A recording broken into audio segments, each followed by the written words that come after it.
So Lake George is pretty special. Among lakes in the world, it has one of the longest continuous records of environmental change recorded in the sediments that are preserved beneath the floor of the lake. And the sediments at Lake George extend back as far as 4 million years.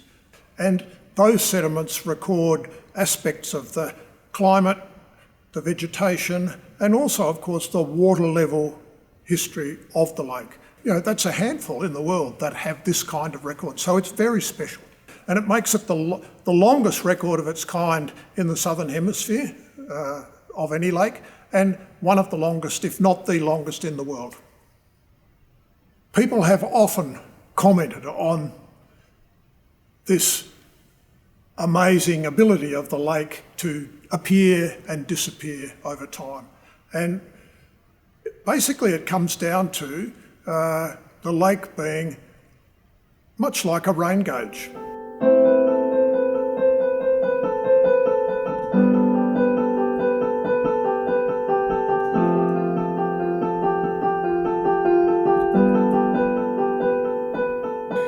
The lake wasn't there, the rivers were flowing west across the Lake George range, and dating sediments from those rivers came out at 4 million years. So that was the last time the rivers flowed west across that fault scarp.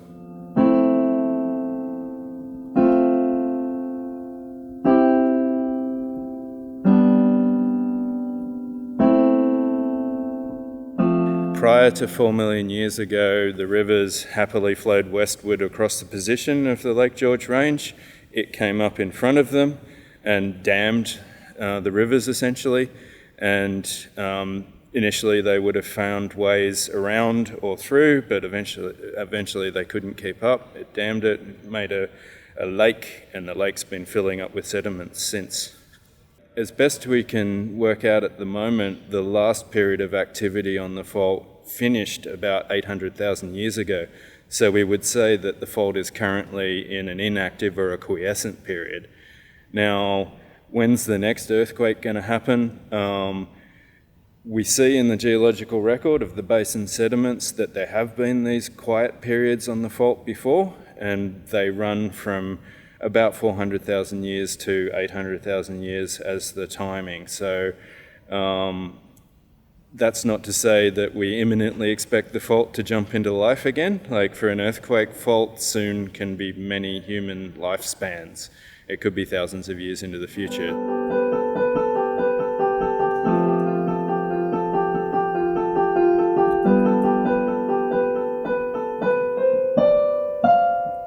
Beginning in the 1970s, the Australian National University, in combination with the Bureau of Mineral Resources, now Geoscience Australia, undertook a drilling program at Lake George to find out how deep the sediments were in the lake, because people didn't know.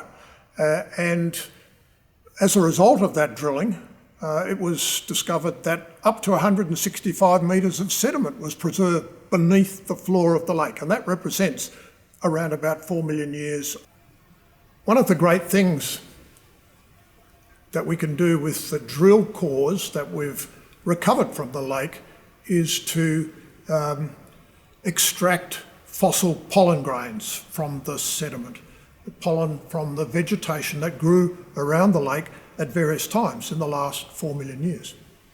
And vegetation, of course, is very strongly related to rainfall, temperature, climate, if you like.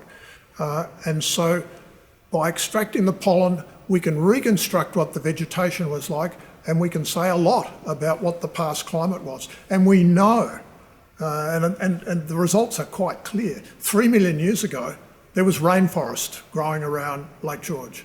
Not tropical rainforest, a temperate rainforest, but rainfall was clearly much higher than present. We had species of plants growing there that no longer grow anywhere in the region.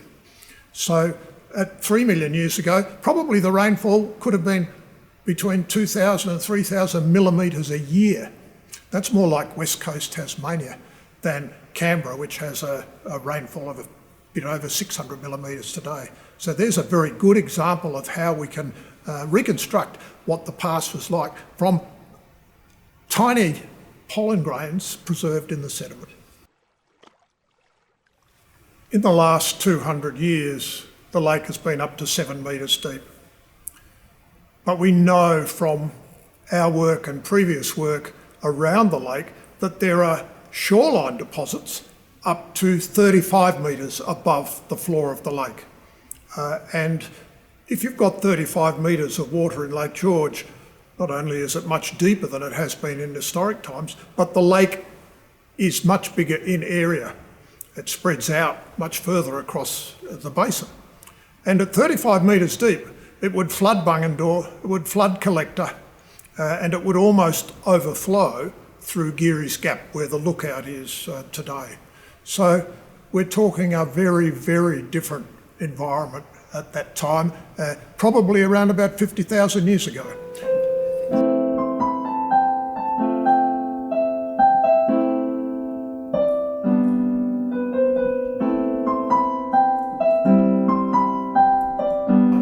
We know from our research that there was a lake that was very deep 50,000 or so years ago. And so what's different?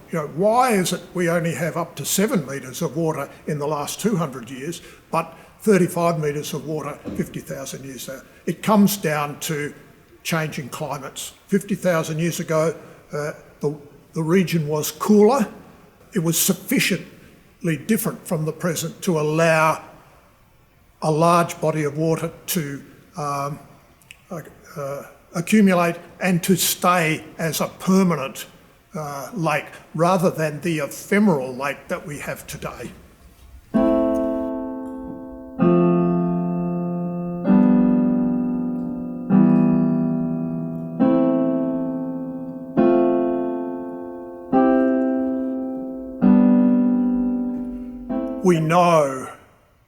We know very well the history of water level fluctuations in the last 200 years.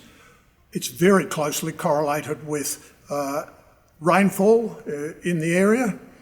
So the water level in Lake George is a very good guide to climate, particularly rainfall. And if we can understand how it's changed in the past, we can use that information to predict how it might change in the future. We're well into a period of global warming. The questions are, what's going to happen to lakes like Lake George? Does a warmer world mean more rain and more water, or does a warmer world mean more evaporation and less water? Because we have a really long record of past environmental change preserved in the sediments at Lake George, and because we have the history of water level and meteorological observations for the last 200 years, we can start to disentangle the effects of natural climate change versus anthropogenic climate change. There's a lot of discussion today about the world entering the Anthropocene, the period when humans are having such a strong impact on global climate that it's changing conditions significantly around the world, including locally. And the most obvious change for most people is increasing temperatures. And I think we can probably see that at Lake George.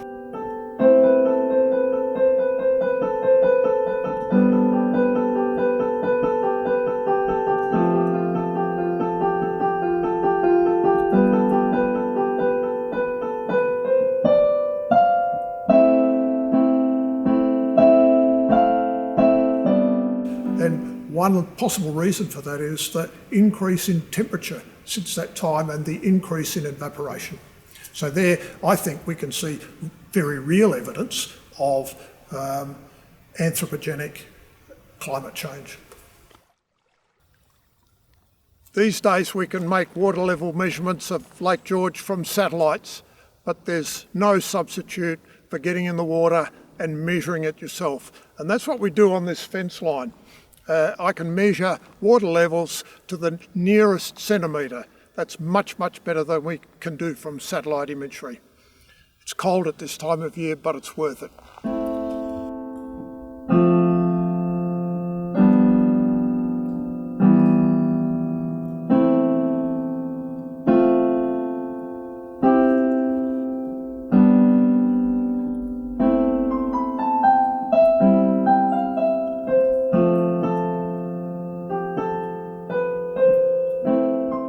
I guess I can't emphasise enough how special Lake George is.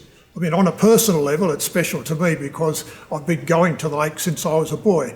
But scientifically, it is extremely important and very significant.